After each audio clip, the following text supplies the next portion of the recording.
Trading psychology. In this video, you will learn about the correct mental approach towards trading, the human mind, fear and greed, the need to always be right, creating a trading plan. After spending enough time learning, you should be able to develop your trading system and have your money management rules set up. You will see your method work time and time again, and you will see what happens when you don't follow your money management rules. Now is the time to add the third and most important piece of the puzzle: trading psychology. Trading psychology and the correct mental approach are key components of successful trading. Trader psychology is the control of the trader's fear. Trader psychology is the control of the trader's greed. In general, it's the discipline to follow your method and stick to your money management.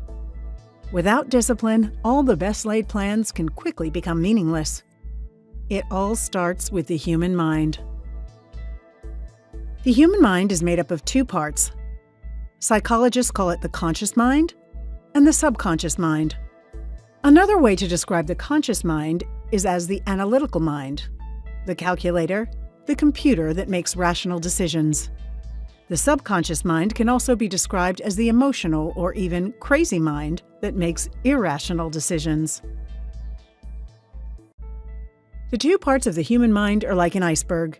The 10% that you can see on the surface is our conscious mind, while the 90% that is under the sea level is our subconscious mind.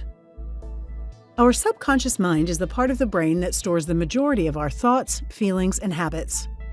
It helps run our lives on autopilot.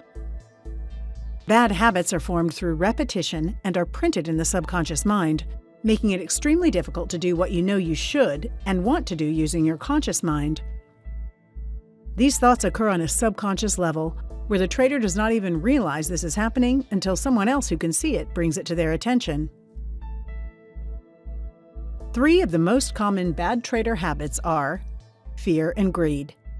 Fear and greed are instincts that evolved long ago when we lived off the land as hunter-gatherers and took refuge in simple shelters like caves. Although very useful then, many do not work so well in modern man-made environments like trading. Need to always be right. This is caused by our education and political system we are used to, that when we do something right we get rewarded, and when not, we get penalized, making accepting losses a very difficult task. No trading plan. Repetition of bad habits leading to poor execution and not following the chosen trading system. We will now go through the reasons why we have these bad trading habits and illustrate possible solutions. Fear in trading takes primarily one of two forms. 1, the fear of loss, and 2, the fear of missing out. The fear of losing can make someone hesitate to trade or hang on to losing trades because of the prospects of another loss. The fear of missing out is another form of fear that compels people to abandon their rules and enter the market before they get the right signal from their system, causing them to take every trade they see, resulting in more frequent and bigger losses than their system would produce. Greed is the motivation for overconfidence. Dreams of making it big very fast in trading can cloud a trader's mind. Again, they abandon the rules of their trading system in the hopes that more money will come their way. Fear and greed are causing traders not to follow their method in money management. This is one of the most common factors holding investors back from making the money they could truly be making. Fear is a chain reaction in the brain that starts with a stressful stimulus, also known as the fight or flight response. The stimulus could be a spider, a knife at your throat, an auditorium full of people waiting for you to speak, or, for a trader, the prospect of loss. The process of creating fear takes place in the subconscious brain and is entirely unconscious. Scientists performed an experiment in which they would play a tone and then immediately apply a shock to the metal floor of a rat's cage. It was classical conditioning, and it didn't take long for the rats to brace themselves for the shock as soon as they heard the sound. At that point, their brain paired the sound with the shock, and the sound created a fear response. The researchers then began the process of fear extinction training, in which they made the sound but did not apply the shock. After hearing the sound very often without the shock, The rat stopped fearing the noise. Here are some tips for managing your fear and greed. Stop trading for a day. Learn about the thing you fear. Loss, missing out, ridicule. Uncertainty is a huge component of fear. Developing an understanding of what you're afraid of goes a long way toward erasing that fear. Trade smaller amounts. Train. If there's something you're afraid to try because it seems scary or difficult, start small and work in steps. Slowly building familiarity with a scary subject makes it more manageable. So as a trader, you trade smaller amounts. Find a mentor. Find someone who is not afraid.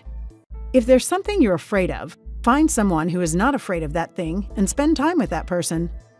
Take her along when you try to conquer your fear. Find a coach, a trading partner. Admit it. Talk about it. Sharing your fear out loud can make it seem much less daunting. Admit you are afraid or greedy. One day at a time. Stop looking at the grand scheme. Think only about each successive step. If you're afraid of missing out, don't think about missing 50 trades, just that you missed a small, low-probability trade.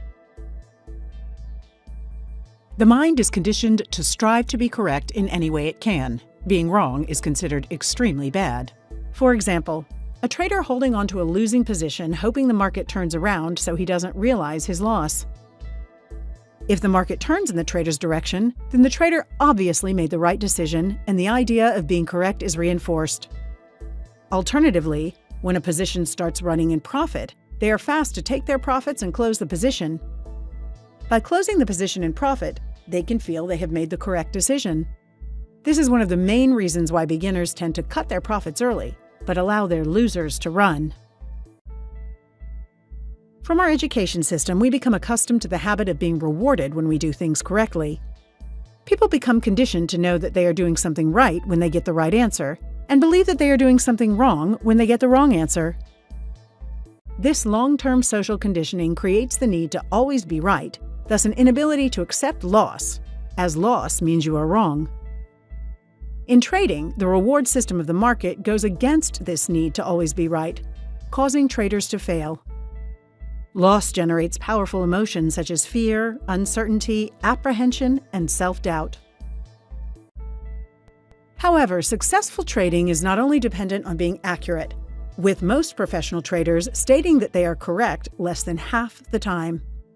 Profitable trading is based on balancing risk and reward.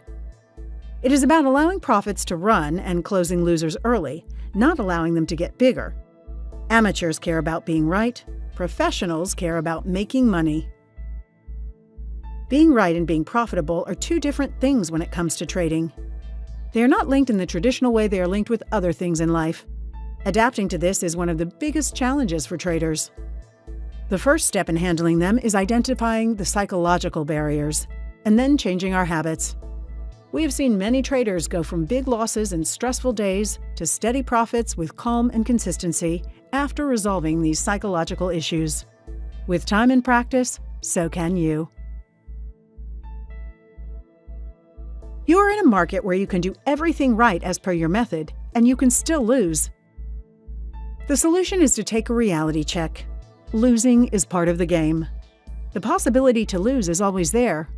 Bottom line, traders do lose. The how much and how often is what distinguishes great traders from those who will always struggle. You can learn how to accept losses by redefining the meaning of loss. If you equate it with failure, it will sooner or later take its toll. But redefining it will help you move forward, improve your trades, and cope with possible losses. Consider losing as positive in the sense that it will improve your next trades. Find something new. If you prefer, consider losses as business expenses, like a restaurant throws away unsold food, but is still profitable. Everyone needs a trading plan, and is a must for all traders regardless of their trading experience. If you fail to plan, you've already planned to fail. Having a trading plan before starting to trade is much like having a map before starting to travel. Without a trading plan, you would be lost, relying on rumors and gut feelings for your trades. If you're not doing well in trading, it is because there is a problem with your trading plan, or worse, you don't have one. If you are trading without a plan, you cannot know what you are doing wrong and how to fix it. A trading plan outlines instructions of how to react under different possible scenarios. Through repetition, this process starts to build the good habits needed to become one with the trading plan, until following your trading plan becomes second nature. Trading psychology is what guides traders through following and executing their plan. There is only one rational reason to trade: to make money and not to have fun. Money attracts traders to the markets, but in the excitement of a new game, one can often lose sight of the goal and trade without a plan or trade for fun. Trading without a plan takes the responsibility away from the trader and leaves it to chance. Trading without a plan and with unlimited variables, it's easy to take credit for trades that turn out to our liking because there was some method present.